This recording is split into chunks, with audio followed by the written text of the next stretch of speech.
ଆପଣଙ୍କ ପରିଚୟ ଦିଅନ୍ତୁ। ମୋ ନାଁ ବର୍ଷା ଫିରୋଇ। କ'ଣ କହିବେ ନବଜାତ ଶିଶୁ ଉଦ୍ଧାର? ଆମେ ଯାଇଥିଲୁ କୁଣିଆ ଘର, ବାପା ମୁଁ ବୋଉ ଯାଇଥିଲୁ କୁଣିଆ ଘର। ଆସିଲା ବେଳକୁ ବାଲିଘାଟରେ ସୁନାଦି ମୁଣ୍ଡିଆ ବାଲିଘାଟରେ ପଡ଼ିଥିଲା। ସେ ଗୋଟିଏ ଡ୍ରେସ୍ ପିନ୍ଧିଥିଲା, କପଡ଼ା ଦୁଇଟା କେବଳ ପଡ଼ିକି ଶୀତରେ ଥରୁଥିଲା ପରେ ଆମେ ଘରକୁ ନେଇକି ଆସିଲୁ। ଆମେ କେଉଁ ମେଡ଼ିକାଲ ଯାଆନ୍ତୁ କି ଥାନାକୁ ଯାଇନଥିଲୁ। ଆମେ ଖୁସି ପାଇକି, ମୁଁ ତ ଡିଭୋର୍ସ ନେଇକି ଅଛି ନା, ସେଥିପାଇଁ କହିଲି ମୋର ଗୋଟେ ଝିଅ, ମୁଁ ସେଇ ପିଲାକୁ ରଖିକି ହିଁ ରହିବି।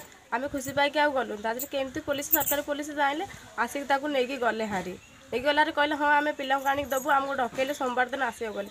ଆମେ ଗାଡ଼ି ଭଡ଼ା କରିକି ବି ଗଲୁ, ସେଠି ପିଲାକୁ ଦେଖେଇଲି ନା କି ଦେଲେନି ବି। ଥାନାକୁ ଯାଇଥିଲେ?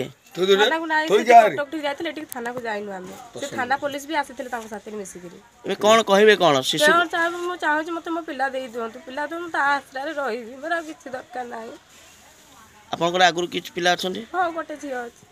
ଏବେ ଆପଣ କ'ଣ ପ୍ରଶାସନକୁ କହିବେ ଯେ? ସେତିକି ଚାହୁଁଛି, ମୋତେ ଖାଲି ସେ ପିଲା ଦେଇଦିଅନ୍ତୁ, ମୋର ଆଉ କିଛି ଦରକାର ନାହିଁ। ସବୁ କିଛି ମୁଁ ତାର ବୁଝିବି।